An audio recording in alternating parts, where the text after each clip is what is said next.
Good evening, everybody, and welcome to Keeping It Real with Shay. I hope everybody is doing well. I am live from California, so it's very exciting. It's also a different time, of course, for Keeping It Real with Shay, and a different day as well. So we are here Thursday evening, and it's 10:30 p.m. Toronto time, but it's 7:30 p.m. California time, so Pacific Standard Time. And I had to kind of compromise with the timing of today's show. But it's also new for Keeping It Real with Shane because we're actually not having guests on virtual. We're actually, my guest today is actually here with me. So it's a whole different ball game for us today or tonight for Keeping It Real with Shay, because it's an actual show with my guest actually being next to me. So this is all new to me, but it's also going to be new to all of our viewers. So of course, to all of my subscribers and my new subscribers, thank you so much for your support. And if you're new to Keeping It Real with Shay's live chat sessions, welcome. How it normally works is you can use the live chat box so I know that you guys are watching. And if you're not subscribed yet to Keeping It Real with Shay, please do subscribe. Smash that thumbs up button, comment, and of course, click the notification bell upon subscribing so you'll be up to date on all of my upcoming live chat sessions and most recent video uploads.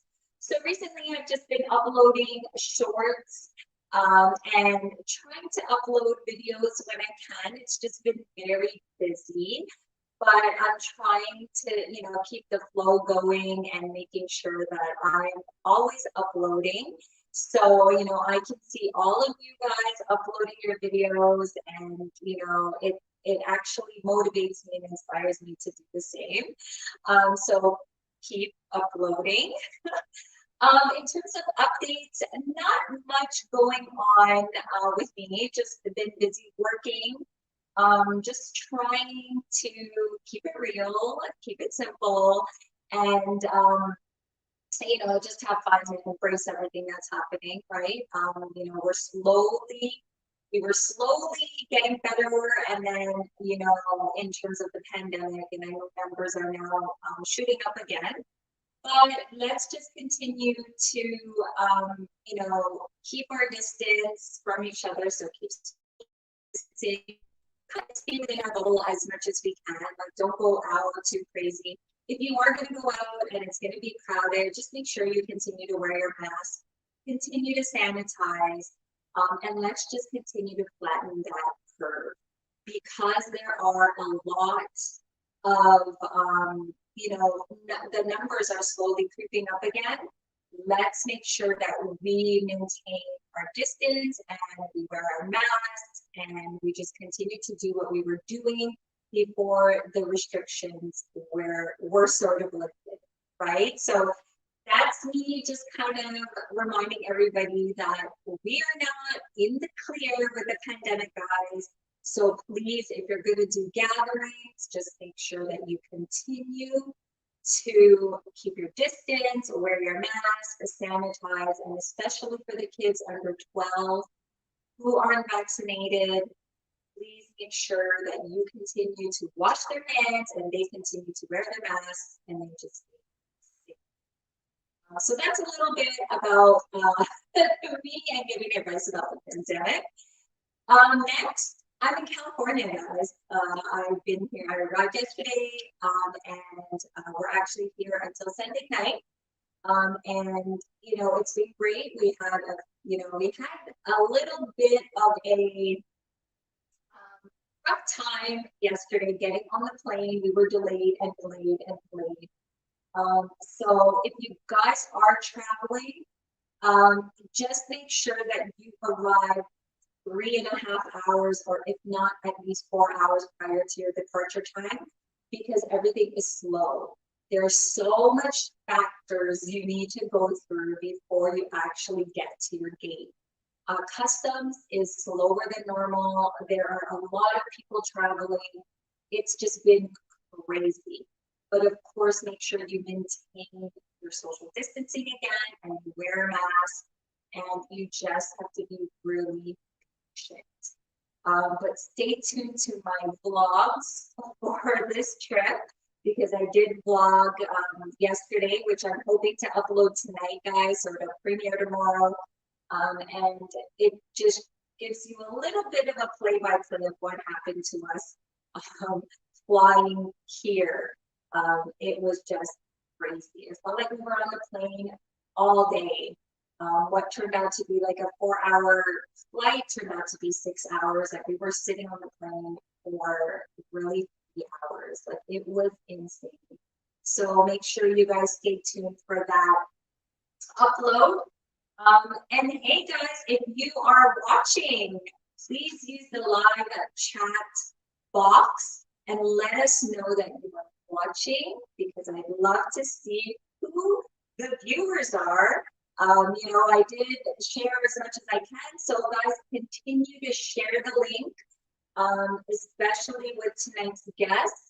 I'm sure there's going to be a lot of you who want to ask questions, so make sure that you guys subscribe to Keeping It Real with Shay, and so that you are able to ask questions. And I see Mike, hi, Michael Villa, Mike, hi, thank you so much for joining us today. I hope you stick around until Q&A. And yes, again, guys, if you're not subscribed yet to Keeping Real with Shay, make sure you do subscribe, smash that thumbs up button, comment on any of my uploaded videos or even this one. And of course, click the notification bell upon subscribing so you'll be up to date on all of my upcoming live chat shows. And of course, most recent uploads. And guys, just wanted to make mention that if you love this show tonight, or if you just want to show me or Keeping It Real with Shay some love, click that $sign at the bottom of the chat box and show me some love. You can be part of my Super Chatter Club, or even just send me a super sticker. Whatever you want to do, guys, let's continue to show me some love, or show Keeping It Real with Shay some love, our guest tonight some love, just to support the channel. So again, guys, if you want to show some love, there is a $sign at the bottom of the chat box. Just click that, and you could be tonight's super chatter. So, you know, I feel like, you know, I'm normally prepared for, you know, my shows. I have questions ready. I have like everything ready, but today is something very special to me, and something that I've actually been waiting for like a very long time. And a lot of people have actually asked me when this interview was going to happen. And what better way than, of course, than me being here tonight, here in California. And it's, you know what, it's I don't know how to explain it. I'm nervous, I'm excited, I'm like everything in the book. And it's, you know, it's a mix of everything, but you know what, it's good. It's a great opportunity, and I'm very humbled and very honored that my guest agreed to be on my show today. So first of all, guys, thank you so much for tuning in. Hi, Ate Martha. Thank you so much for supporting Keeping It Real with Shay always. Thank you. Again, guys, use the live chat box as much as you can, and make sure that you continue to keep this interactive. What do you call this? Keep this interactive, and let's just keep the chat alive, the show alive. Ask questions, use the live chat box, and you know, let's have fun. Let's have fun tonight. Thank you, Kumai, for your super sticker. Thank you so much. Thank you. Okay, I think I'm good. I think I've talked up a storm already. without further ado, let me start with a little quick bio. He was born and raised in Toronto. I've known him for a very long time, I think 35 years now. I can't believe 35 years, but 35 years. He's done so much in the community. He's grown to be such a successful and inspiring young man, a father of two, a brother, a son, a boyfriend or a fiance, an uncle to many, a friend to many, a business partner to many. Please give it up for Vince the Barber. I wish I had like, the claps. Hello. Oh my gosh, it's been, a long time since I wanted you to come on my show. But yeah, so here we are. We have, Mike is watching. He's watching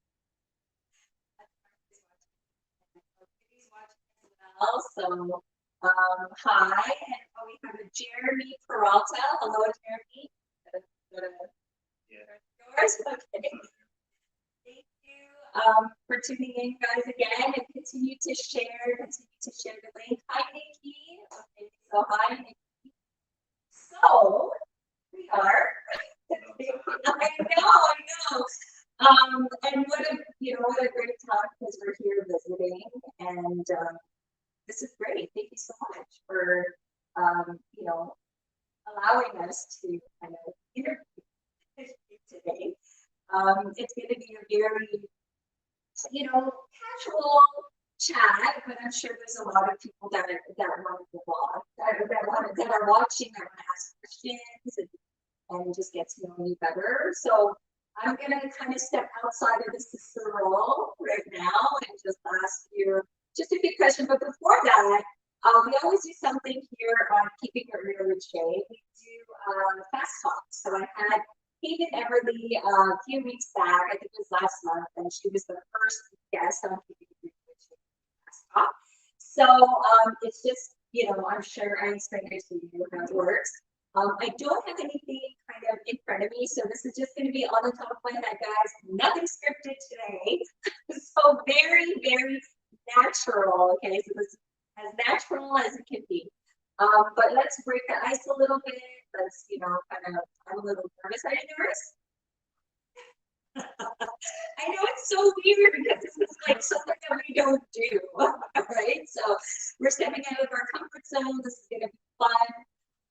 Okay, so I'm going to start with pasta. Okay, so pizza or pasta? Morning or night? Thriller or action?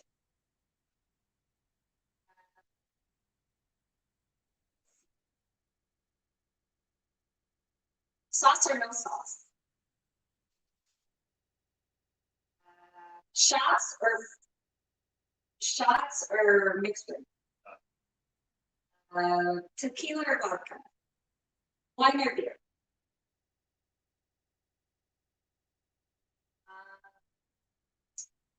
Porsche or Maserati? Of course.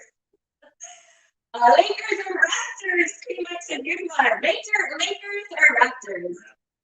Raptors all the way. Lakers or Clippers?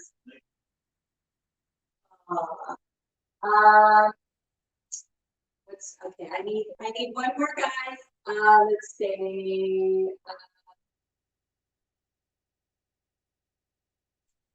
summer or winter. Okay, well that was good. That was fast enough. Truly keeping it real for the princess. Yes, that's what this show is about. Okay, very transparent. Okay, so that was fast talk, very natural, not scripted. Now I don't have a set of questions, but there's a lot of things I think that I've always wanted to know. Again, we're stepping out of me being your sister. Your sister will, like me being a sister, will come back a little later. But let's talk about California and how you start, like, why California?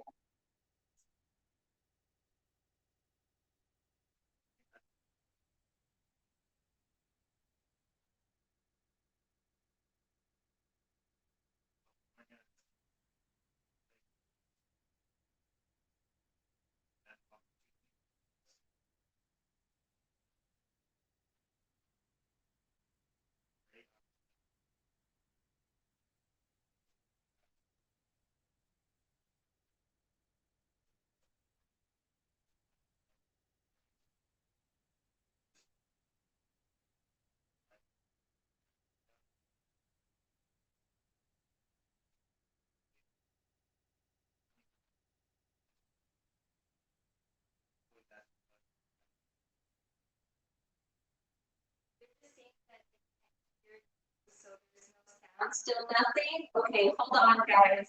Technical difficulties here. Okay, hold on. Can you talk, babe? Can you hear me now? Can you hear him now?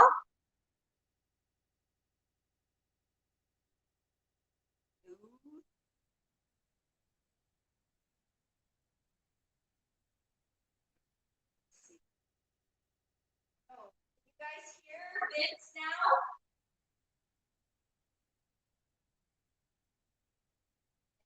Vince. Okay. Yeah, they could hear you now. Yeah. Okay. Awesome. Okay. Sorry. We are maybe it's where it is.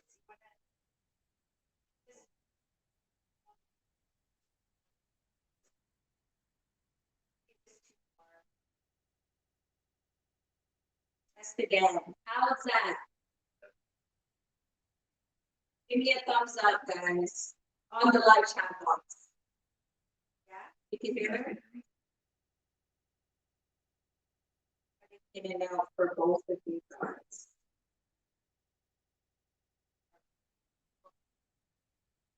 Okay, this is what happens.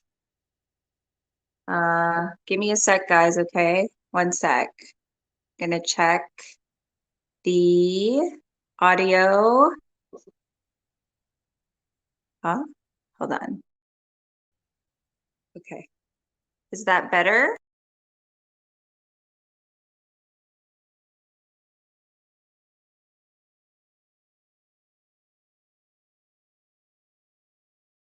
All right. Give a mic by the camera, we can hear you clearly. Can you hear us now? Better?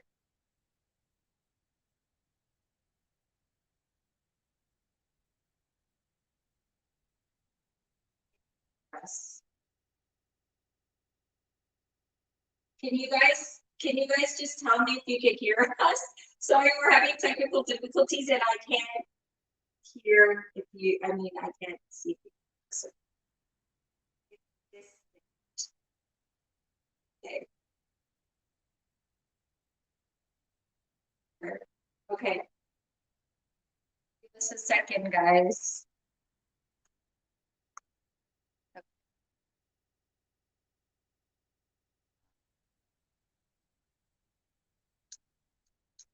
All right. You guys should be able to hear us now because it's louder. Hear me? Okay, well, we're gonna continue, guys. I hope you can hear us now. Because I've upped the volume of our wireless mic, so you should be able to hear. Okay, we're good now. Okay, yeah, okay. All right, commercial break. Sorry about that, guys. Technical difficulties. You're just gonna hold it. Okay. So let's talk again about why California.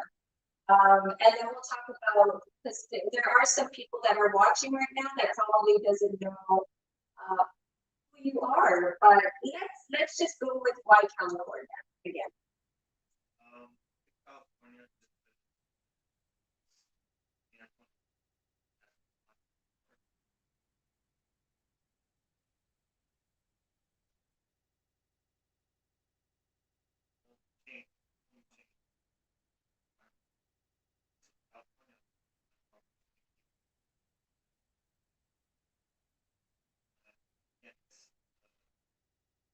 Yeah, it's something brand new.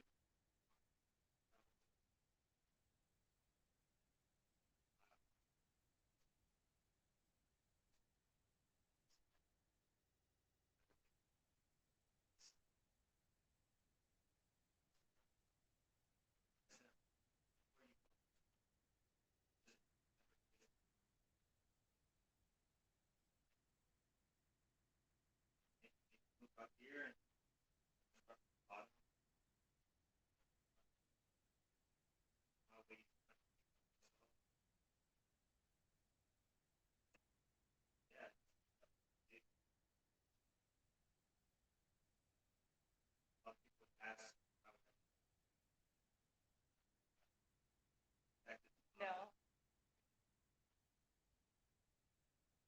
So they're saying they can't hear you. Hold on. I think we're gonna take this out. Okay, guys, one sec.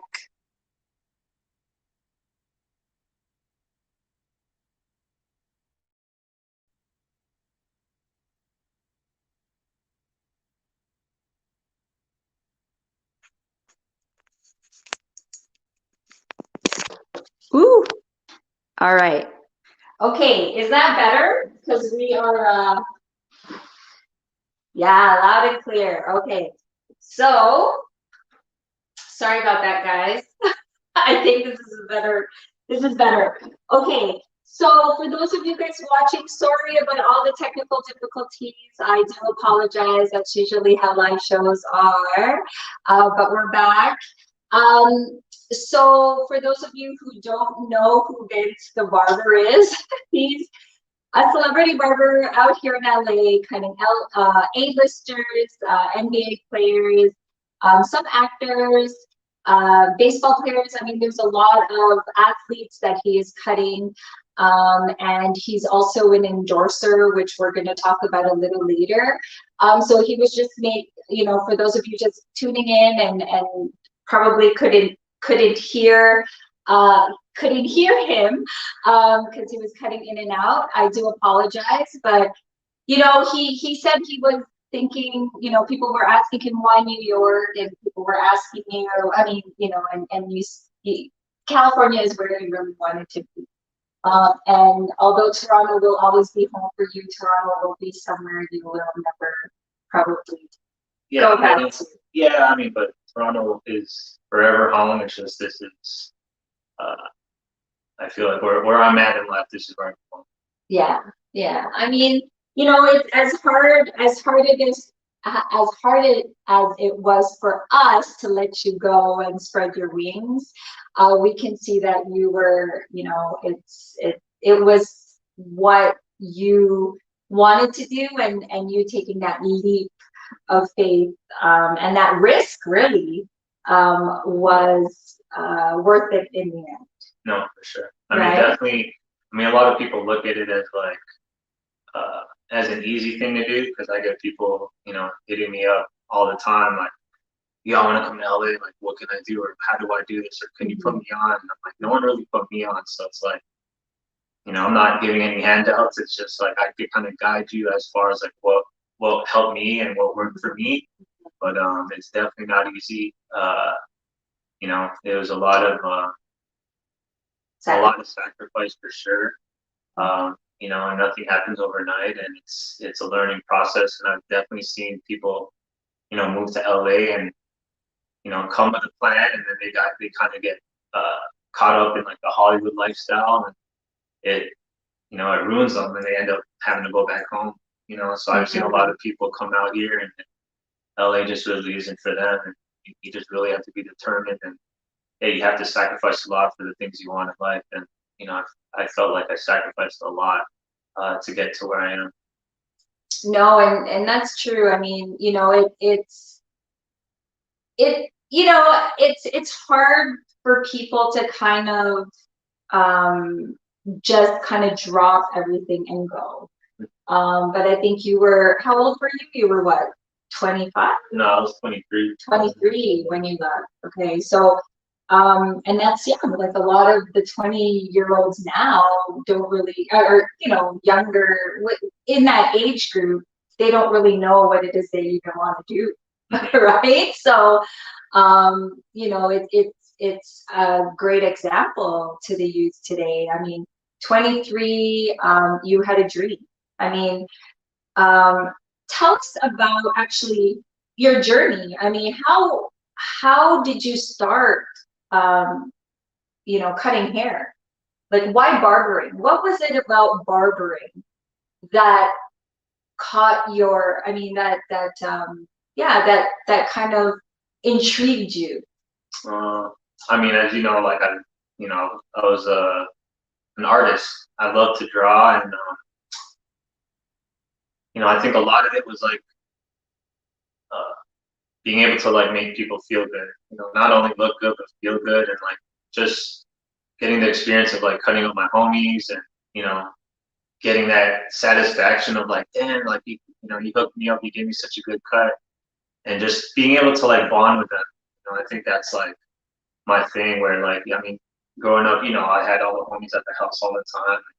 I have such a strong relationship with all my friends, and I just feel like, got to the point where like, yeah, it started off as a hobby, and it became more of like, like just part of my life. And I just like any other job, like if you love what you do, it really isn't work to you.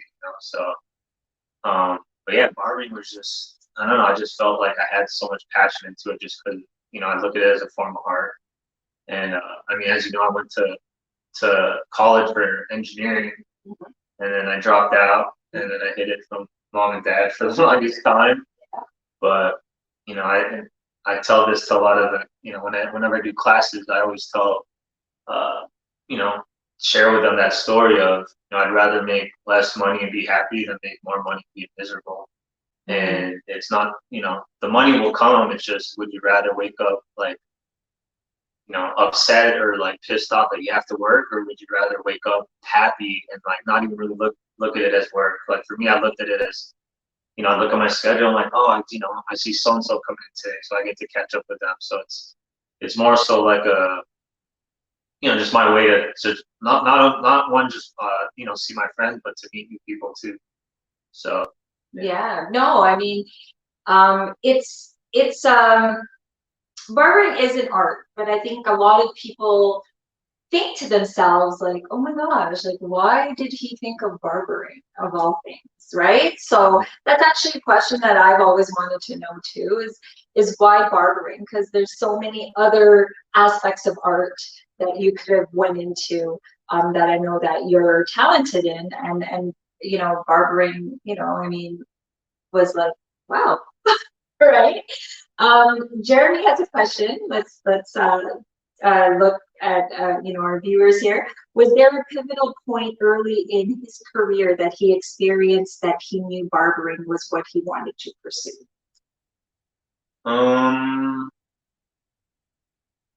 that's a good question. Yeah, good question, Jeremy. I feel like, hmm, I mean, well, starting at such a young age, like seeing the amount of money I was able to make, even though I was charging like $5, $10 at the time. I mean, that was definitely one part that, made me think like, damn, I could really make good money off of this.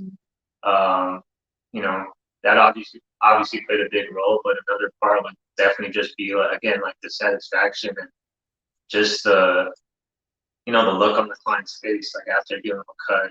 And then, it's pretty much my art walking around, so, and just getting a lot of people hitting me up like, yo, like I heard you're cutting hair, like how do I get an appointment with you? And just seeing how many more people were interested in wanting my work done on them was like, yeah, this could really be, a career for me.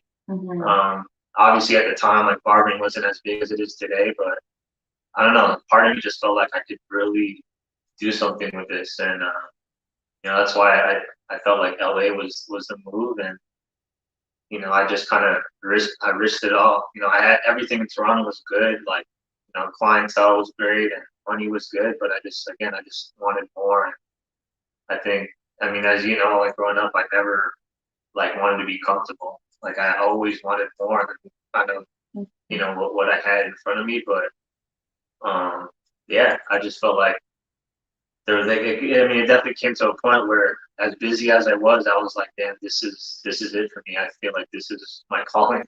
This is what I'm here to do, is really, make people look good and feel good. But where did you, at what point in your career did you feel that? Did you feel that, you know what, this is really what I want to do?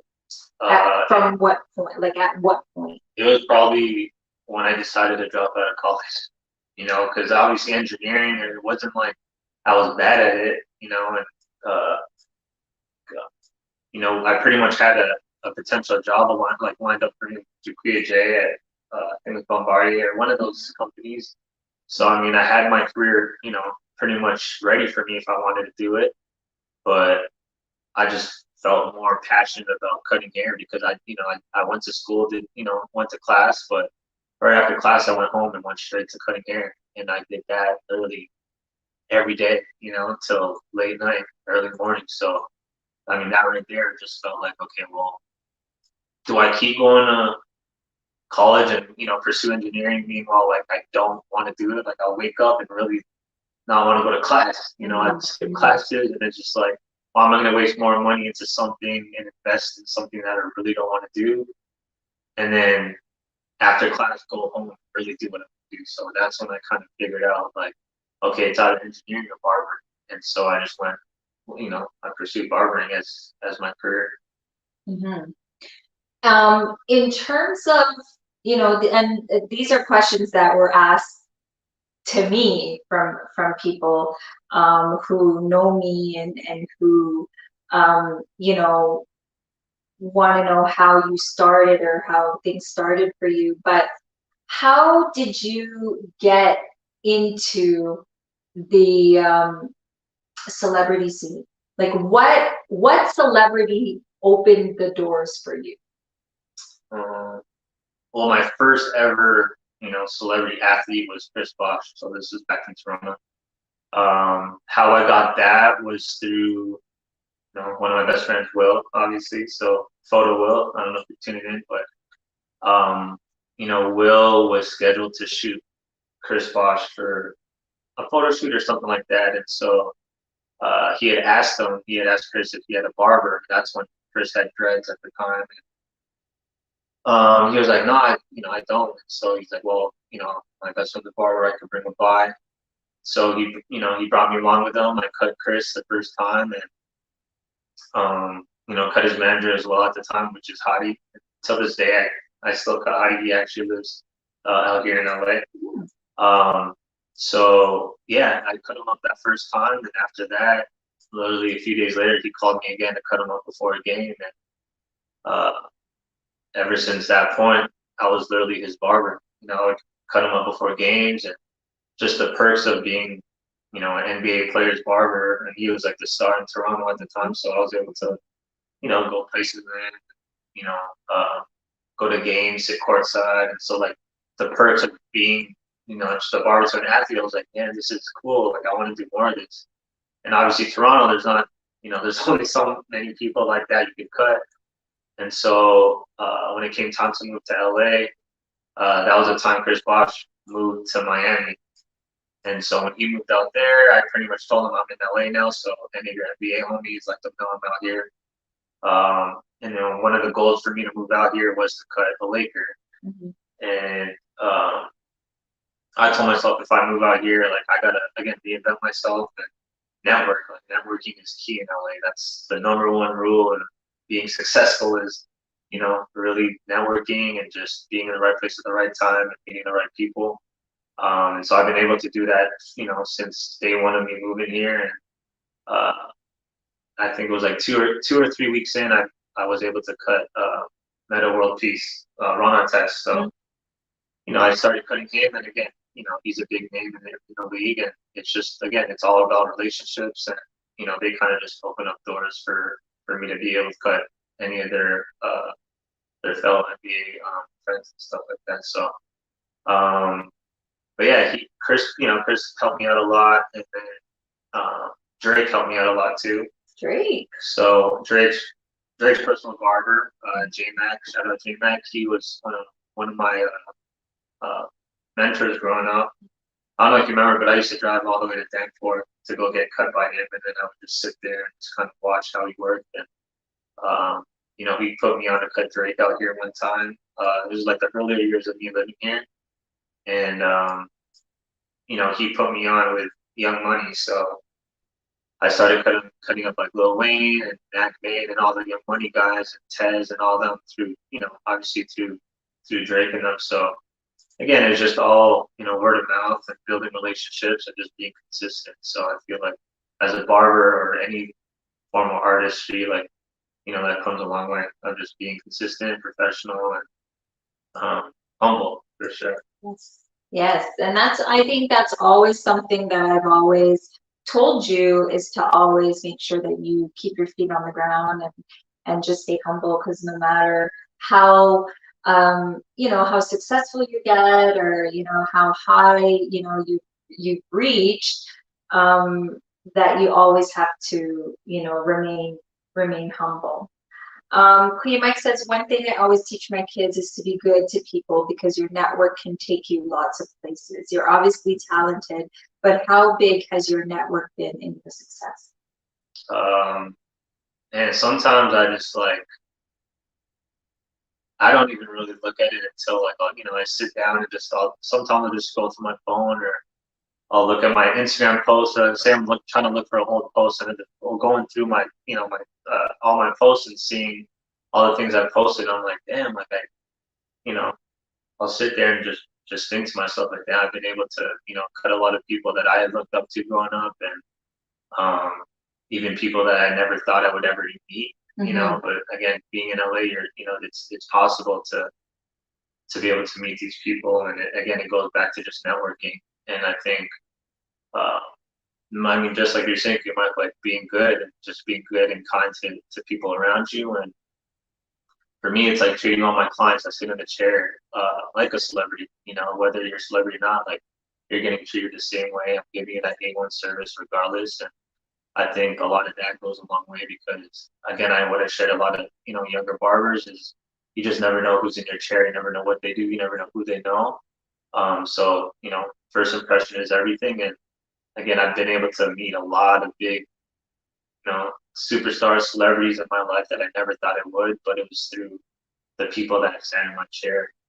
And again, it's just all based off referrals. And I've been able to meet some of the richest athletes in the world. I've been able to cut some of their hair, and it's cool to be able to have that relationship with them. And some of my A-list clients, I built such a solid foundation and relationship with them, where we're they're like family almost. We call each other on birthdays and greet each other at holidays and Father's Day and stuff like that. So it's a great feeling. Yeah, you know what? You had made mention about networking and being kind and treating, whoever sits in your chair, whether celebrity or not celebrity, like a celebrity. But when you meet all these celebrities, and you say networking is key. But how do you get to that point where you keep meeting all these celebrities? Like, who do you network with? How do they get to know you? Is it somebody that who's already a client of yours, and it's kind of word of mouth? So is that the type of marketing strategy that you've been using? And did that play a big role in you becoming Vince the Barber, the celebrity barber? I think it's a lot of, again, obviously it is networking, and just being consistent and professional. And I feel like, so for example, anytime I get called on set to work, I'll always network with the head of hair and makeup, or whoever, any other barbers or stylists that are working alongside with me. And we just exchange numbers, contacts. And sometimes it's like, oh yeah, well, we never have a barber on set for this show or this movie. And because of me doing that, I've been able to cut on several different movie sets and TV shows. Sometimes it's not even an A-list client I'm cutting, it's just whoever's on the show. But just planting those seeds goes such a long way, because again, you just never know who's gonna call you. And that's how it's been all these years, where I'll get emails and just random phone calls, and it's it could be a rap artist or an R&B singer or whoever, NBA player, their agent or manager. It's just oh well, I heard about you through so and so. Or obviously social media is huge, because the things I post, people kind of contact me through what they see on Instagram. So again, I feel like it's all about networking, building relationships, and just being around a certain crowd, certain circle that you really want to work towards. So if you want to kind of try to, get in that network of, rappers or, musicians or whatnot, then go to all those industry parties, go to the parties that, the listening parties or album release parties, anything that has to do with the people you want to kind of work with, go to those events and try to network with them, or anything. I mean, LA, there's events almost every night, so Yes. you have to network and really just you're selling your service, you're selling your craft, and another term I use is like closed mouths don't get fed. So if you don't speak up about what you do and what you stand for, then how are they going to know to trust you? Or it's more than just giving a business card and walk away. You have to really be like, yo, you don't, not necessarily saying, yo, I cut so and so. It's just that doesn't mean anything. It's just you probably have a barber, but if you can't get in touch with them, like I'll definitely down to take care of you, try me out, and you have to just sound confident about your work, for them to trust you. Yes. No, and I think that what you said right there is being confident and kind of sharing what it is that you do versus just kind of giving a business card and walking away. I think that stems from being proud of what you do, and this actually falls into any business that you have. For all you entrepreneurs out there, it's not just you gotta, if you really love what you do, you won't be embarrassed to share what you do, right? You'll be proud of what you do, you'll be proud of your craft. And a lot of you who are successful entrepreneurs are successful because not only of your talent, but people see you, and you wouldn't be in business this long, let's say, if you weren't good at what you do. So definitely that is key, is really loving what you do and continue to be consistent and just continue to network and planting seeds. Yes, so you plant a seed and you'll see the harvest, right? You'll see what do they call it? The growth, the fruits of your labor after. And I think that's what's happening, right, with you. I mean, there's so much growth in the last 10 years now. You've been 11 years now.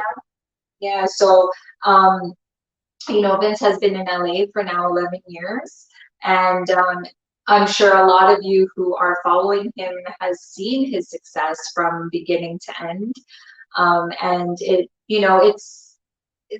I'm sure there were roller coasters. I'm sure there were roadblocks, right? How did you deal with those? Like, how did you fall, right? So I'm sure there was a lot of times where you fell and you just had to get up. But how do you handle those hurdles? I mean, how I used to handle them in the past was rough. It was I mean, again, like growing up, me, like if something hits the fan, I'm just like, oh, fuck, like forget this, I can't do it anymore. I can't do it anymore. But over time, like, you just kind of learn how to. I mean, my biggest thing was I never wanted to go back home because I felt like I failed. I told everyone like, yo, I'm gonna make it. Watch, trust me, I'm gonna make a name for myself, and I used that as fuel to really make it happen. And me, like if there's a will, there's a way, and I'll always figure it out. I'll always figure out a way out of whatever it is that I'm in. But I mean, now, obviously in the business that I'm in, you're gonna be told no, and like you have to take that no as like a blessing in a way that you're gonna get something even bigger, bigger than what you were trying to reach for. And that's what I've always been trying to tell myself, like, okay, well, if I'm gonna try to, for example, I'm gonna try to cut this person. If I can't, then that just means that there's a big opportunity. Or there's been moments where I've been called to cut. Perfect example is like Nas. When Nas is on like my top 5, that I've been always wanting to cut, and I've been called many times to cut his hair, but every single time I've been called to cut his hair, I was either on set, I was either at a house call cutting someone else out of town. So there's always, things that came in the way of me being able to cut someone that's been on my list to cut my whole life. But, I wasn't able to cut him, but then I was able to cut another person that was on my list. So it's like I always look at these roadblocks as like um, something that like it's supposed to happen because or I look at it as like it's not supposed to happen now for me, and that something bigger is gonna happen or that's gonna come around another time when the time's right. But I feel like you just can't like put all your eggs in one basket. Like, there's so much opportunity out there, and you just have to. I mean, for me, I just feel like speaking things that you want in existence and like manifesting things like that been such a big thing to me, and um, I thank Kim for helping me get into like the whole spiritual mindset, and like that's definitely helped play a big role in my success, and like just my beliefs of like everything that I look at, and but yeah, I just feel like it's. I mean, I mean, to be successful, you have to fail. You gotta hit those bumps on the road, and sometimes you might take a left instead of making that right, and it's all part of the process. You just gotta trust your gut and trust that what you're doing is the right thing.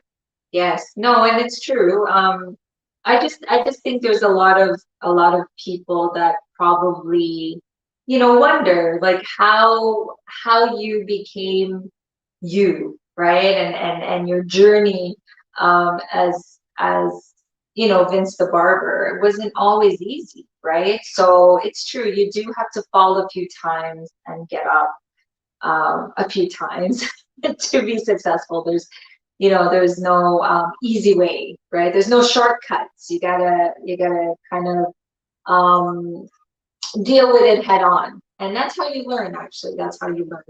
There's a question from Ate Becky. Hi, Ate Becky. I know you guys are in Cleveland right now. I think that's what you said.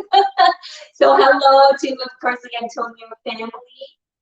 Question was, how did you evolve and grow your business, and how did you create your brand? What makes you stand out from the rest?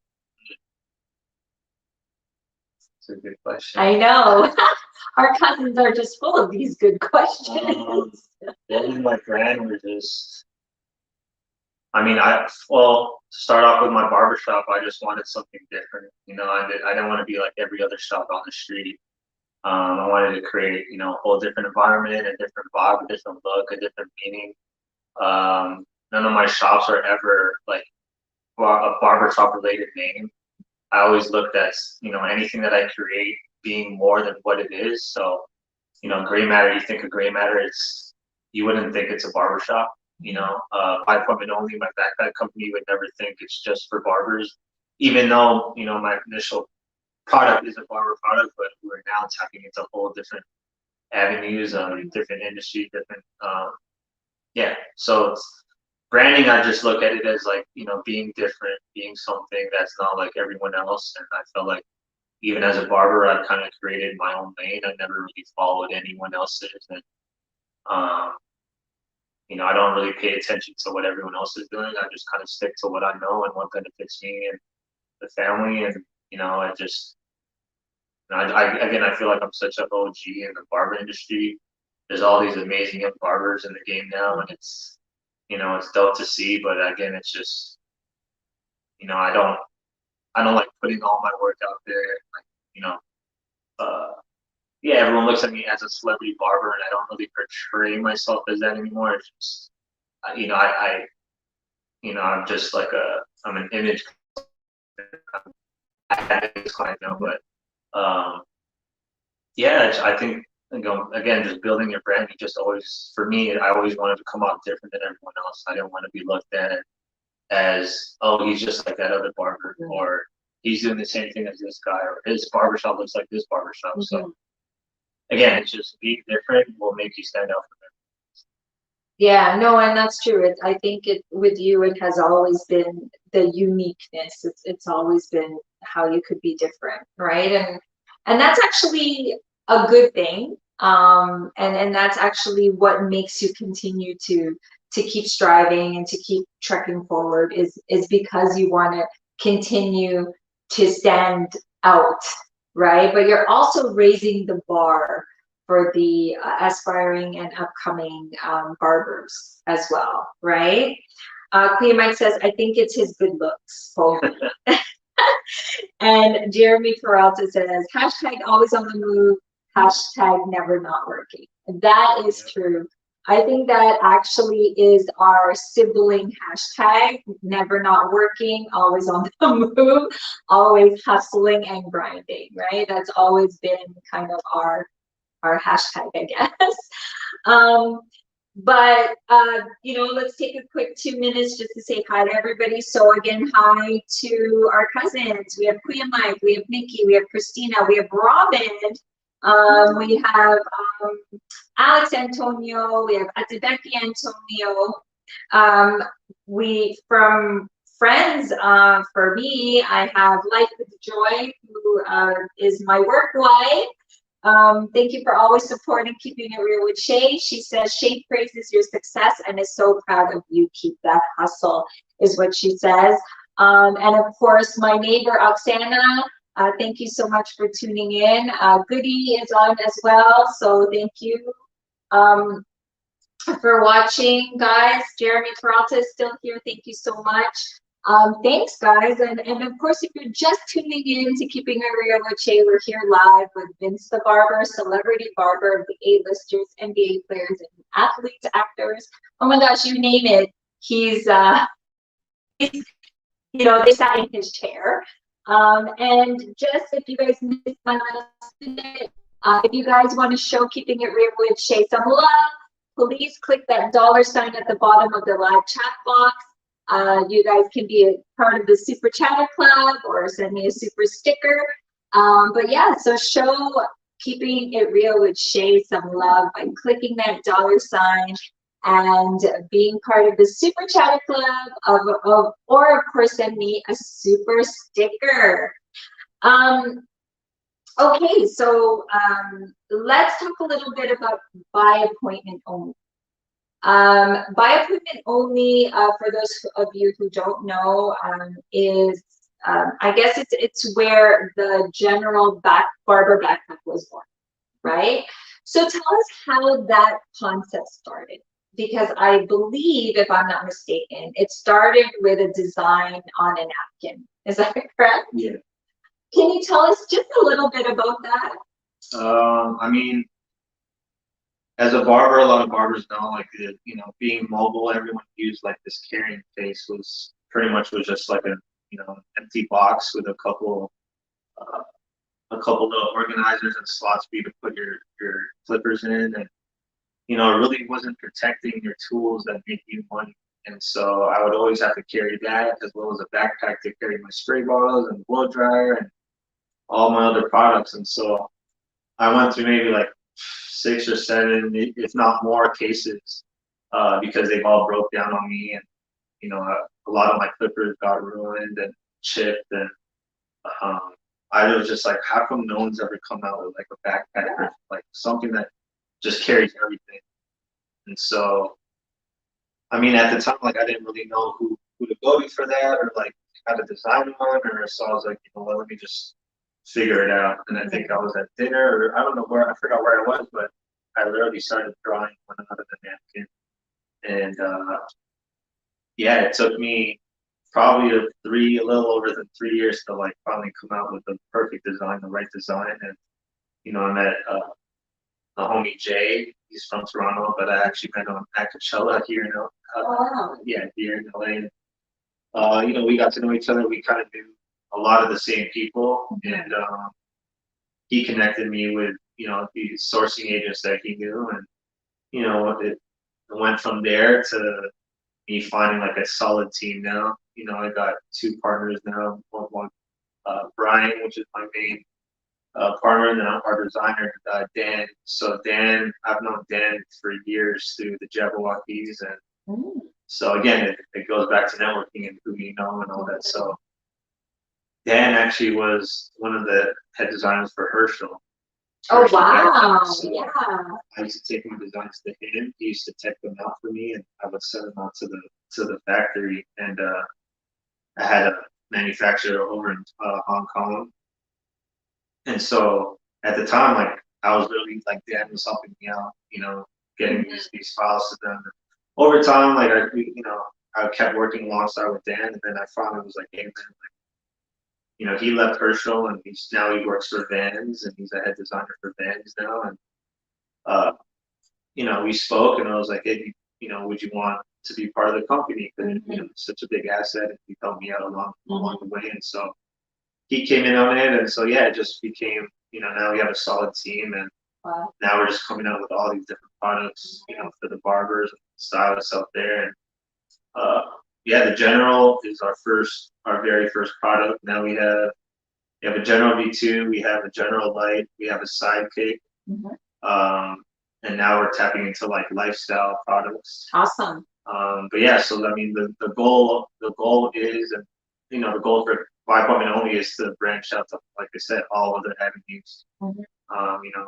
Makeup artist bag, tattoo artist bag, DJs, like any industry you think of, we're gonna come and create products just for that. Yeah, no, and you know what? That's actually a good thing that you made mention was branching out by appointment only into other industries, because there are industries out there that need it. You should come up with a photography cinematographer or something, because you know what? It's needed. It's really needed in all the industries, in all the vendor industry of services, because there's so much equipment that is always being carried around, right? So how big is by appointment only now? Like, how long has by appointment only been around? We've been in business for almost 5 years now. Wow. Okay. 5 years. Last year was probably like our biggest year, and during the pandemic, just because all the barbershops and salons were shut down, everyone was mobile. Yes. And yes. so, yeah, that was pretty much, our biggest year. But there's a lot more in store that we're about to come up. Excited. I'm just excited to be able to just create the things I like, just get my creative mind going. Yeah. No, and that is such a big what do you call this? That is such a big oh my gosh, a great idea. And it's such a big, it started off what I thought was just a project, just kind of like, let's just test it out, but it became a big product. And it shows that, you don't stick to, I mean, you can be in an industry that can have many avenues of income, right? Like, barbering, and then he, thought of, hey, why not do the barber backpack? So how did you come up with the name by appointment only? Again, I just wanted to create something that wasn't so like, people were like, "Are you gonna call it like Vince the Barber bag?" And I was like, "No, I don't want my name on it at all. Like, I would never want my name on the product. It's just I want to be, the face and like the man behind it, but." I just wanted, again, like it goes to branding, like a unique name that could go so many different ways. And just barbering. Obviously, barbering is my thing, so I had to start with what I do best. But again, like you think of Black Woman, you would never think it's just for barbers. It could be like essentially by appointment only is being exclusive to your craft. So like, people have to kind of, again, like book you to do certain things. So. And that, making an appointment, that goes for so many different yes.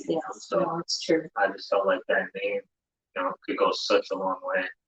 And like with the backpacks, it's, almost 5 years and we've literally sold all over the world.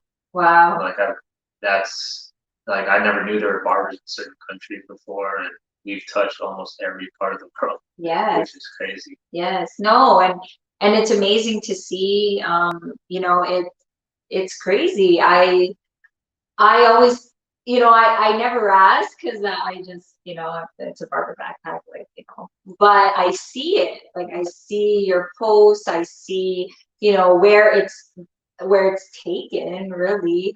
It's around the world now. And guys, I will definitely make sure I put the link in the description box for all of my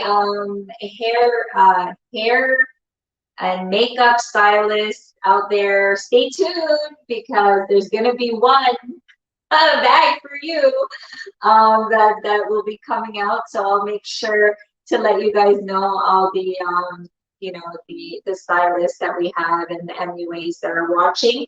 Thank you, Atamarfin, for your super sticker. Thank you so much for showing some love. And for still sticking around and of course supporting the show. And PMX says, by appointment only is hashtag game changer. Yes, it definitely is. Okay, so we went to the, we talked about by appointment only. We talked, okay, so let's, because I know we're already at that hour mark, but I don't want to stop. So we'll go for a little bit more, but because there's just so much. Gray matter.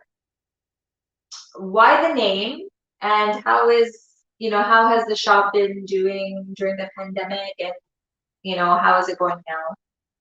Gray matter was, I mean, the first shop I had was Capsule, Yes.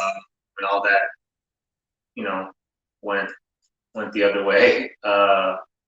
Myself, Joey, and Jules, pretty much came together and created Gray Matter. Gray Matter, as well as like Gray Season is kind of like our motto. Gray Season, a lot of people are like, what is that? What does that mean? I mean, so gray matter comes from the brain. So there's a white matter and there's a gray matter. So gray matter controls the way you function. So the way you move, feel, think, see, touch, smell, hear, everything is all ran through your gray matter. So look at it as like creative individuals doing what we love to do using our gray matter. Now, gray season is like, again, going back to like how I perceive myself as like, different from everyone else. Gray season is like being in that gray zone, that area that, one, some people don't want to be in, or two, it's like, an unheard of area where, everyone uses that term, that gray area or whatever or whatnot. But yeah, so gray scene is kind of like that same thing, being in a space where you'd be able to create your own things and not be like everyone else on the side of that, bubble or whatnot. So, but no, Green Matter has been great. We've been in business probably 6+ years. Wow. But no, we have a solid team. We've had barbers come and go, but the ones that left have been able to succeed, and they're really killing it, doing their thing right now. But yeah, we have such a solid team right now, and they're killing it. They're booked out almost every day, and during the pandemic it was tough because like any other shop, I've seen some shops that closed down. With us, we just, we figure things out. Sirach, it's, my right hand at the shop, and he's such a hard worker, and he figured things out as far as like if anything hits the fan, like he had a plan ready, and we've been able to kind of get through the pandemic. We closed down for I think a month or so, but we figured it out. We had to use our rooftop for I think a month or a few weeks. So as hard as that was, we made it work. All the barbers put in a lot more hours than what they needed to make it happen, and shout out to them. But no, we're back in it. We're going strong, and it's doing really well. Awesome. Yeah, so if you guys are in LA, make sure you hit up Gray Matter. And I'll again put that in the description details. So are you at the shop? No, the last time I was there was like December. Wow, okay. But with everything that's happened, with the pandemic and all that, and just life and being a dad. Yeah. I kind of took a step back from working in the shop, and I'm trying to more so just to kind of oversee things, help with like marketing, branding, help mentor the guys, and trying to plan other things to kind of get the shop involved now that things are opening up. So I'm starting to plan events and like things to kind of get more brand awareness to them, and again, just get the barbers into several different things Mhm. outside of outside of the barber shop. So yeah, so I haven't been there right now. Well, I think it's if you've done your time, so to speak, and your business is kind of running on its own without you there, which is great. And I think a lot of entrepreneurs want to get to that point where it's kind of like, okay, I've done my time, I've built everything up, and like now it's running on its own, Yeah. right? So Without, yeah, so more so it's like, yeah, I mean the shop's running itself and everyone's doing well, making money, and now it's more so like just helping the barbers grow. yes. Like we obviously want to expand, and Mhm. obviously that gives opportunities for my barbers to expand along with Mhm. it. So that's again with everything opening up now. At first it was hard with the pandemic because we didn't know what to expect, but Yes. right now it's kind of just like we got to do it now before who knows what's gonna happen next. So Yeah, no, it's true. Becky asks, how do you keep yourself and your barbers in top shape to do what you do? Do you have rituals?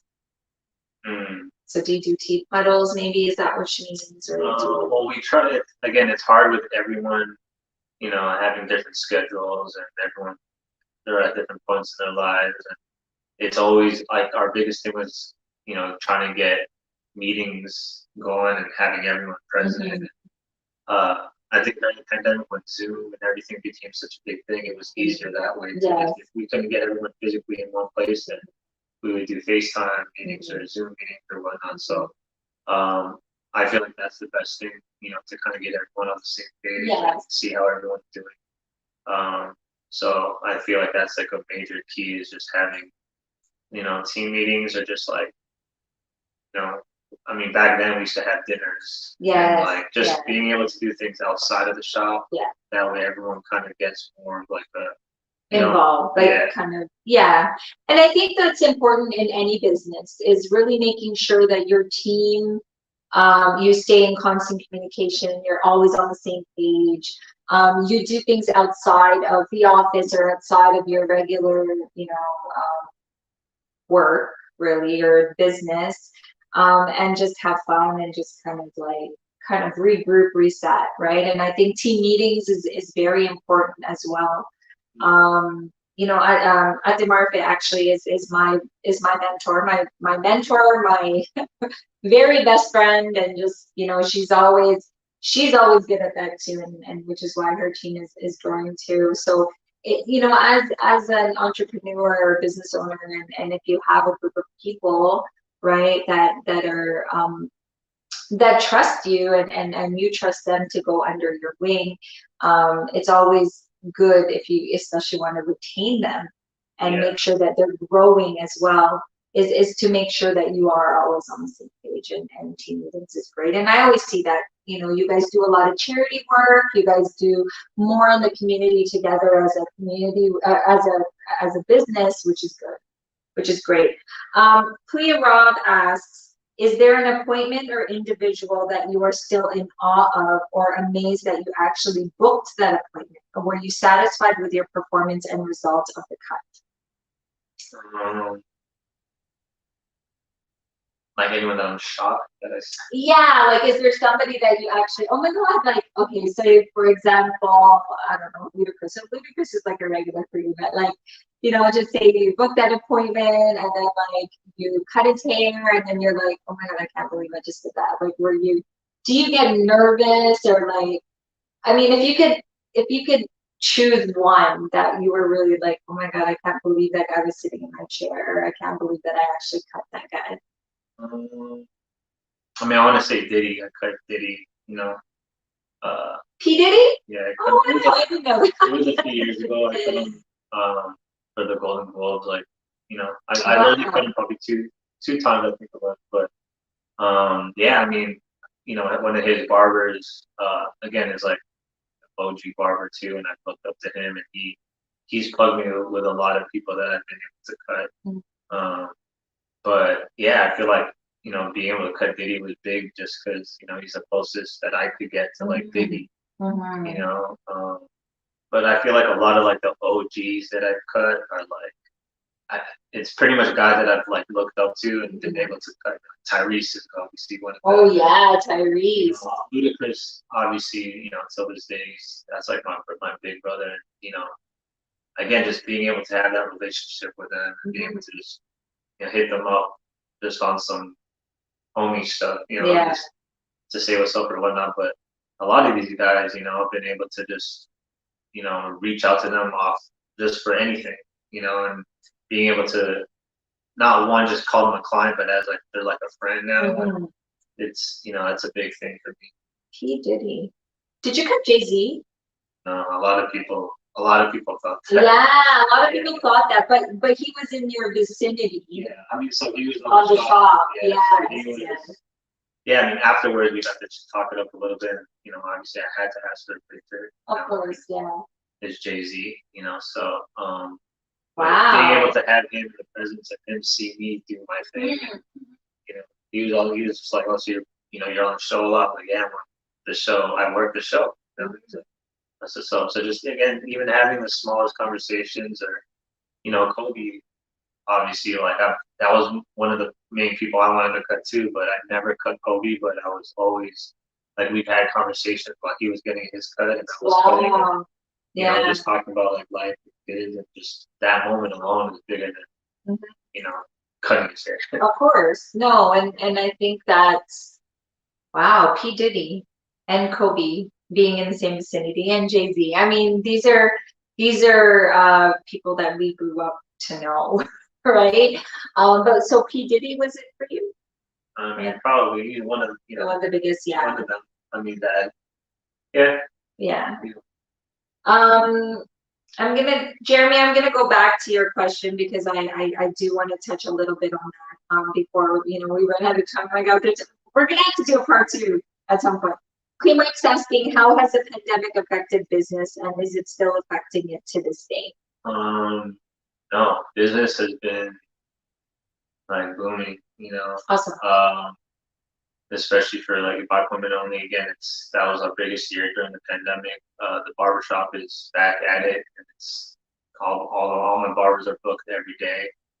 But no, I mean, everything's been good. And, on my end, like, opportunities are coming in. Like, they're starting to come in, and again, I think that's just with everything starting. Yeah. So a lot of these big companies are trying to kind of pick back up and get their branding and marketing going again. And so I feel like that's why now a lot of things are happening. Wow. That's good. That's good actually that you weren't affected as badly as other other businesses were. They were hit pretty hard. You know, they were hit pretty hard in terms of the pandemic. There's a lot of shops also that were closed down because of the pandemic. So kudos to you and the team for really keeping it together and still ensuring that you're providing the service that you guys are meant to provide, and that everything is doing well and going well. Goody says, met him a few times and he is the king of barbering. That's a super fan right there, where there's a lot of super fans. Before we I'm going to open the floor. We have the last 15 minutes, guys, so think of your questions. But this is a good one from Jeremy, and this is actually one that I want to know how you do, because I think a lot of people who are entrepreneurs, who do the hustle, who work hard, who is never not working, this is the challenge. So he asks, someone in the service industry that requires you to be away from family. Do you find it difficult to balance personal life and work? And I know that you travel a lot and you have to be away from family. How do you find that balance between both? Because it's tough now. Like, you're a dad of two, you have a home life. So how do you balance? Yeah, it's the hardest. I think in life that's the hardest thing to ever, accomplish, is like finding balances. Even when you think you have it down, there's always something else that just steers you off track. So it's like, I mean, I'm blessed to have, you know, such a great partner like him to understand, you know, what I do. And, you know, this isn't anything new. I've been doing this ever since I've been cutting it. And ever since I moved out here, this has been, you know, my life and my lifestyle and my hustle. And, you know, this is what I do to survive and provide. And I think it's the way of, you know, I'm still learning and, you know, getting used to being able to communicate with her as far as like understanding, you know, her needs, my needs, and like what's needed for the family. And you know, obviously when it comes to me traveling, which this past pandemic is probably the most I've traveled because you know, as a lot of you guys know, like this past season I've cut Devin Booker, and so I literally traveled once a week during the pandemic. You know, to Phoenix back and forth, and then with the shop, you know, sometimes we do shows in New York, and sometimes I travel twice a week. So it's like it's a lot. You know, there's times where sometimes you know, I'm not get rid of, but I turn down certain jobs, certain gigs, even if it's like house calls or whatnot, and I've been able to just, you know, pawn them off, not pawn, but like make sure I still take care of them, even though it's not me, it's through one of the barbers that I trust. Yeah. So it obviously gives them an opportunity too, but yeah, I think balancing is the hardest thing, and I'm blessed, you know, to have when I'm away, like Kim holds it down at the house, and you know, she takes care of things at home and takes care of the kids, and you know, can't ask for anything more than that. And you know, with me, it's like you know, obviously it's work, and you know, sometimes I'm contracted to do these things, so it's like I can't kind of find a replacement to do it, you know. So so there's certain things where you have to again sacrifice and not do. But I think it comes to the point where you're just communicating and understanding like what's a necessity or what's beneficial to you, your brand, your family, like what, you know, so that I feel like I'm at that point now where like, you know, I'm able to now pick and choose like what jobs to take and what jobs not to take based off of obviously have money if it's worth doing it. Two, is it how long do I have to be on for, and like, you know, so it's hard, man. Like that's the hardest thing to ever accomplish is having that balance in life, because a lot of things, especially again in LA, like, you know, opportunities come like almost every other day, or you know, and you have to really just know your worth and figure out what works best for you and your family. So it's hard, you know. It's definitely hard. No, it is, and I think that's a big challenge for business. I mean, even us who work, you know, who have jobs, to find balance between home life and, you know, work, and pretty much, you know, trying to find that balance. But always know that, you know, if you have a supportive partner who understands what you do and is patient, it's something that you guys have to just, you know, work on. And I think that's a big thing, you know, is having that team at home, that team in your business. That's what really will make a successful, you know, business and home life, right? I want to say hi to Dad. Hi, Dad. I know you're watching. So Dad's like, I'm watching too. So I know Dad's watching. So hi, Dad. We love you. I'm sure that watching both of your kids on screen right now is definitely yeah, no, I told him he's got to go on YouTube, and he's watched my live, so he knows. Yes, he does know. So yeah, so Dad, hi, we love you so much. You know, thank you for watching us, and thank you for always supporting. You know, Vince and I know we're you know, it's hard for us. It's hard for you sometimes to kind of deal with what we want or how our life turned out, but you're always there to support us and love us no matter what. So thank you. We love you. We love you. We love you. Thank you, GC Lifestyle, for your super chatter. I like Ludacris and Richard Hamilton, he says. So, this is yes, yeah, I'm gonna get to that. Actually, I want to give a shout out to Charmaine Ortiz. So she saw my post on Instagram. I want to thank everybody actually for, you know, sharing, liking, and you know, being patient with my technical audio difficulties. But again, this was actually my first time having a live show with my guests actually live. So now I know what it's like, and I know not to, you know, to really check on my audio there. um, but I guess, you know, before I get to the questions, the last few questions here, and there is a special request, but before I get to that, I think a lot of people want to know, you did say that you would never come back to Toronto or never move back, but if there is something that you miss from home, what would it be? My family and friends, for sure.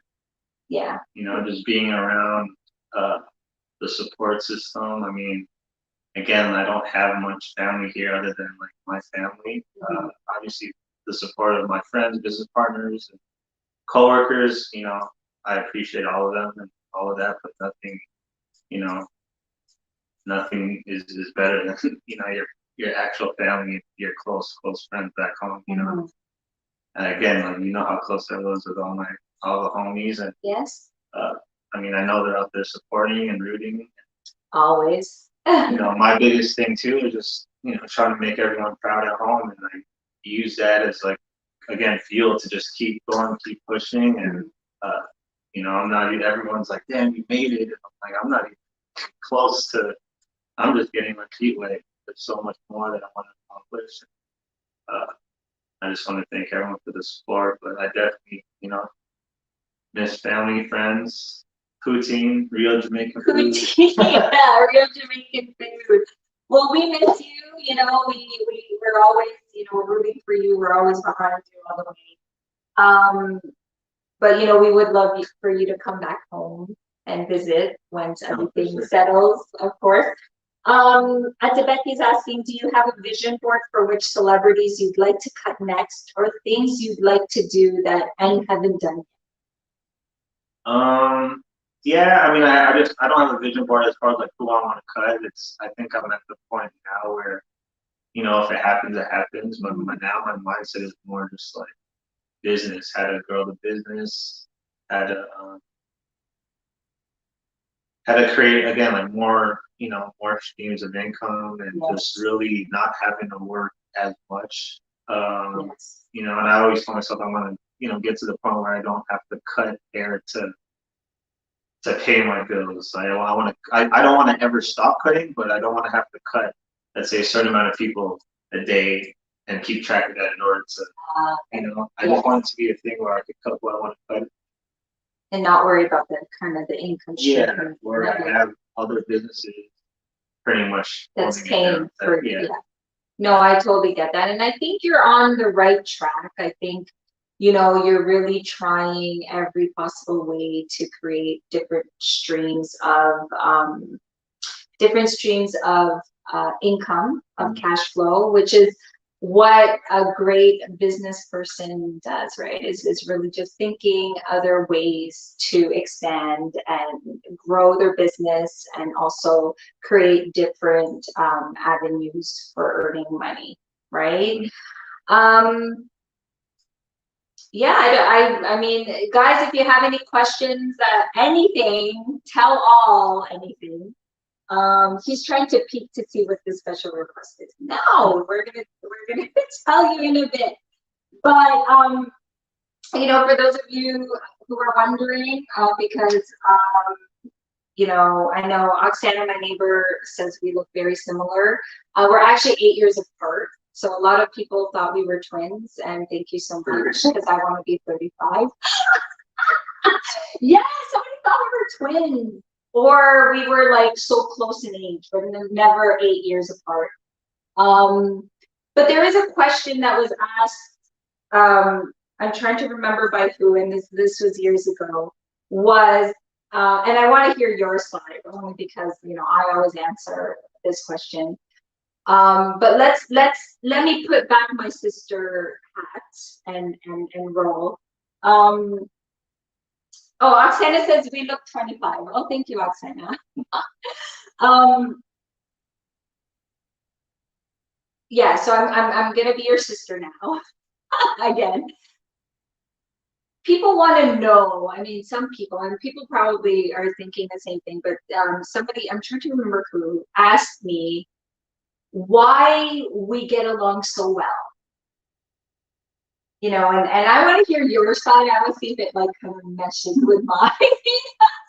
But if you look at just our relationship as siblings, right? Because nobody's, I mean, I'm sure our relationship's very different compared to other sibling relationships, right? I think it was actually our cousin.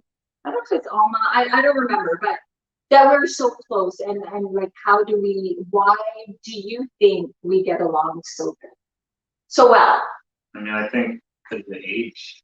Yeah, you think it's the age? The age, and I think you both, like, you were like, I don't know. I feel like, I mean, I felt like when like growing up, I felt like you. He's being careful with his words. No. I think, He's well, nitpicking his words. well, one, I feel like growing up, like, we were so far apart that, Yes. like, We didn't relate. yeah, that, and like I felt like you, mom and dad, like, did everything. Remember, I used to bring this up when you guys traveled a lot more. And you guys did all these things. And when I came, we didn't. No, we didn't really travel a lot. We did a lot more. Oh, we did a lot more. Yeah. So like when I came, I don't know. I just felt growing up too. It's like, one, we didn't really like. We were so far in age that anything that I did, like, you weren't really there to do it. Yeah. Like, you were kind of doing your own thing. Yeah.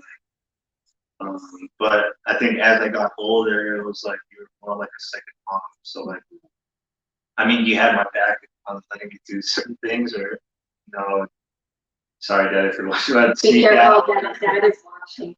And when you had your car, I was able to take your car before you had a license. Yes.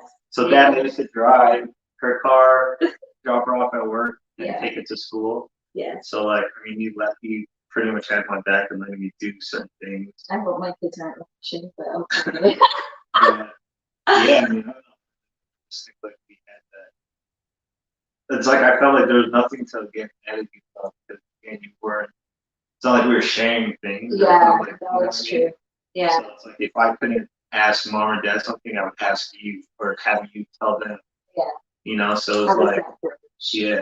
So I was a bridge. But I was the in between. But yeah, I don't know. I just felt like that's why our relationship's different, because it's like we're so far apart. But I think it'd be different if you were like a boy. If you were like an older brother. Oh yeah. So, but I don't know. I think that's why, because we're just I feel like we don't have the same interests sometimes in certain things. So like, it's different. It is different. No, but just to add on that, yeah, we are very close. But there's still some times I have to remind him of stuff.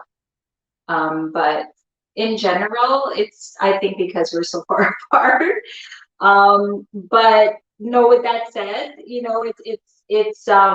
it's amazing to see you grow and to be where you are right now. Like, you've really set the bar high for a lot of new and upcoming young barbers out there. I know there's so many people that look up to you, and that just really idolize you, and just you serve as an inspiration to so many people. How does that make you feel? Like, you know, we can walk around Square One and people would just like, can I have a selfie with you? Like, you are like, and I'm just gonna make mention that somebody from work messaged me and said, yo, like your brother is sort of famous, kind of famous, like he knows all the rappers and stuff. So how do you feel when people like that you don't even know you and you idolizes you and you are a celebrity to them? It's a trip. I mean, it trips me out, but I don't know. I don't. But it feels good. Yeah, but it feels weird more than it feels good, like Yeah. it feels good for me to like hear people say like, yo, like you're the reason why I want to become a barber, or you're Wow. the reason why, like I've done classes like again like, all over the Yes. world, and they'll come up to me asking me to sign like their clippers or sign, Wow. sometimes like I'm like caught up in the moment, like, you want me to put, what do you want me, like, it's all good to me because again, I'm just a barber just sharing my thing. Just, you know, I don't look at all that as like defining me. It's more so like, oh, that's just a bonus that comes with what I do. Like I don't feed off of that Of stuff. course, of course. But I look at it more so like, oh well, you know, again, like me teaching and traveling, I felt like that was more so like my purpose to be able to teach and share and spread the, my experiences and my knowledge. But what I get out of that is more so like inspiring people. Like I want to do that. I want to inspire and motivate, and by people coming up to me taking pictures, like it's cool, but I want it to be like, oh well, yeah, like you inspire me to do what I'm doing now, or thank you for, I watched your workshop, or I watched this one interview, like you said, like help me do what I'm doing now, and I get that a lot. I get DMs, emails, people just like, yo man, like I look up to everything you do, and to me, a part of me is like, okay, well I'm doing something right, people are hitting me up about that stuff. But yeah, I mean, it does trip me out when people stop me and be That's like, oh, awesome. like yeah, sometimes I don't know how to act because I'm just like I get weirded out of it, Oh man, I'd be all over that. And everybody that knows me, I'd be all over that. No, but that's great, and it should humble. I mean, you're very humble, but it should make you feel good to know that you have inspired so many people. I mean, you've traveled around the world to teach and to mentor, and it's amazing. It's amazing how barbering got you so far, right? And it also developed you as a person and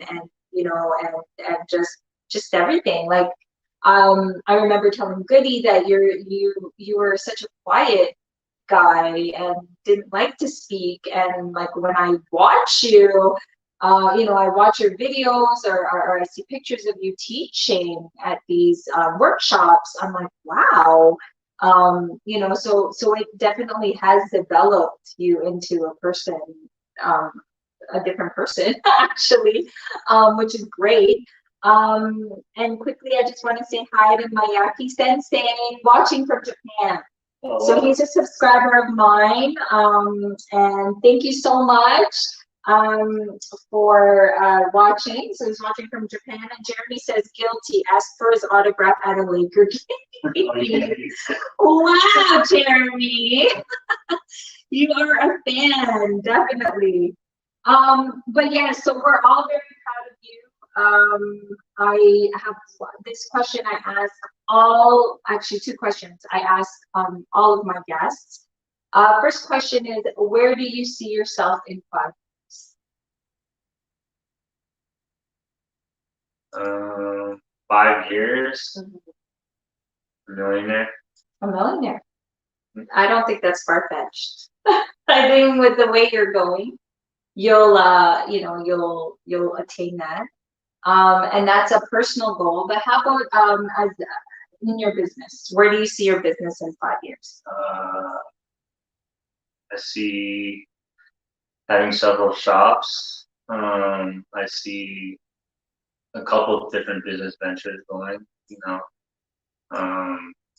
but yeah, 5 years as a whole. I'm married and, in a nice house, and, I feel like, I mean, Kim does hair too. I feel like at that point, we're just going to be business partners and having several businesses and That's just awesome. living financially stable, and, Mhm. we'll just be traveling the world with family. I feel like that's where we'll be 5 years from now. Wow, that's awesome. You'll be 40, so that's good. Oh my gosh, you're gonna be 40. I just revealed how old I was. Um, and my last question is,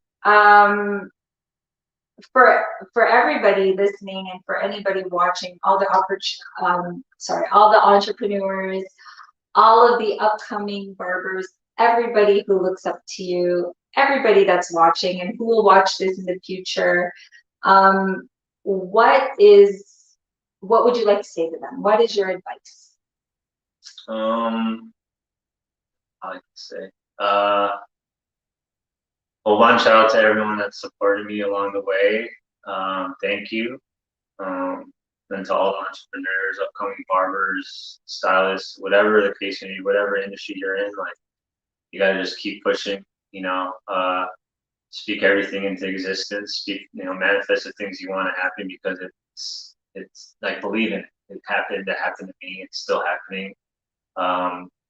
Don't take no for an answer. Just keep going, keep striving, stay hungry, keep a positive mindset through everything, because, you know, you got to stay positive for things to come, and stay humble. I mean, most importantly, that's helped me a long way, and just build relationships, good relationships, and stay true to yourself. And I mean, just so much I could say, but just keep it pushing.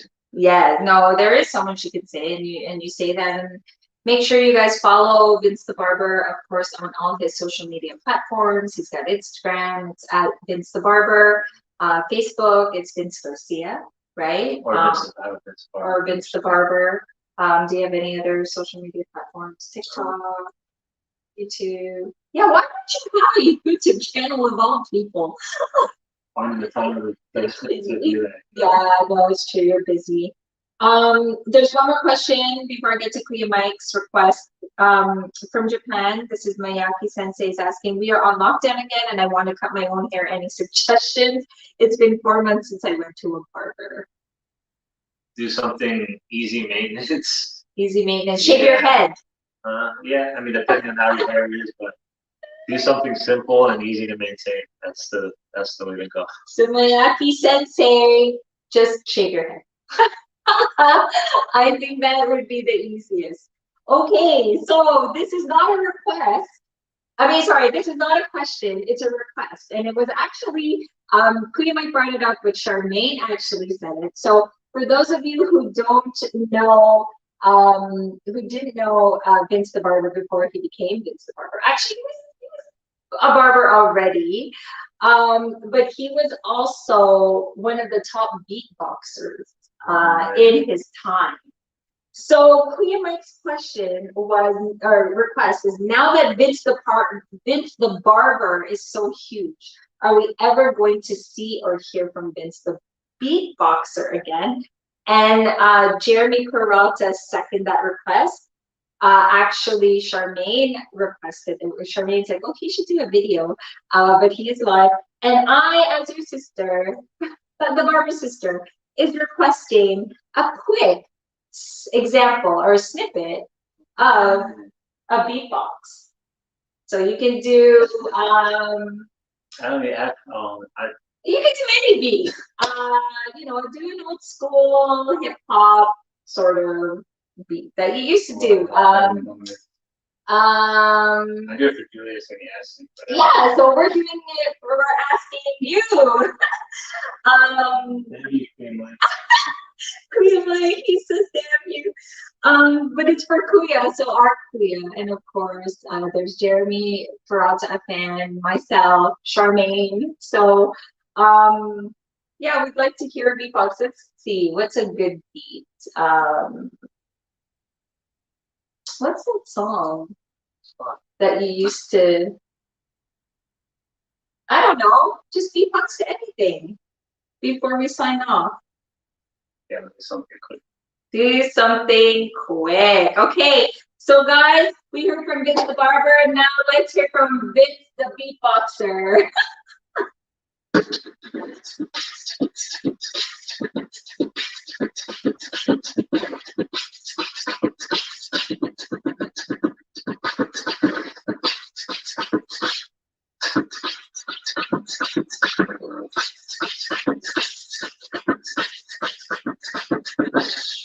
Wow, amazing, you still have it. Well, guys, thank you so much, of course, to my baby brother, Vince the Barber. Oh, wow, thank you, Clea Mike, for your super sticker. Thank you to everybody. You know, this was so much fun. Thank you guys for sticking around again. I apologize for the audio difficulties that happened earlier on the show, and that's why we kind of took the show a little longer than expected. But thank you so much. I love you. I am so proud of you. You know, Goody and I talk about you all the time. And talk about how, you know, just we're really proud of you. Dad is really proud of you. I know Mom up there is proud of you. We are all proud of you, your family, everybody back home. When are you coming home? When are you gonna come? I guess after, when the pandemic is you know, is almost clear. But yes, so to all of our viewers tonight, thank you so much. You know, thank you to all of our viewers, my subscribers, our supporters, Vince's supporters. Continue to follow him on Instagram and Facebook. I will put all of his social media platforms on in the description box below. And also make sure that you check out his website. I mean, by appointment only's website. What else? There's so much. I guess just continue to follow him, because you know, that's where you'll kind of catch up to him and really see what he's up to. But we all, you know, we wish you the best. Thank you so much. We probably need to do a part 2 because there's probably so many other people that couldn't make it tonight. But I do want to thank everybody for continuing to support, of course. Keeping it real with Shay. Charmaine says you still have it. That's awesome. Congrats on all your success, Vince. And thanks, Cheryl, which is me. Proud of you, Shay. Proud of you, being much love. Yes, and that's from Kuya Mike. Kuya Mike, thank you so much for always supporting us. You are our Kuya. And, you know, we love you. And, you know, you've always been there for us, and all of our family that watched us, everybody that watched us tonight. Thank you so much. And if you're not subscribed yet to Keeping Real with Shay, please do subscribe. Smash that thumbs up button, comment, and of course, click the notification bell upon subscribing, so you will be up to date on all of my upcoming live chat sessions, and of course, most recent vlogs. So that's it, guys. I'm signing off. Don't forget to stay blessed, stay safe, and don't forget to keep it real. Don't forget to keep it real out there, guys. I will see you all soon.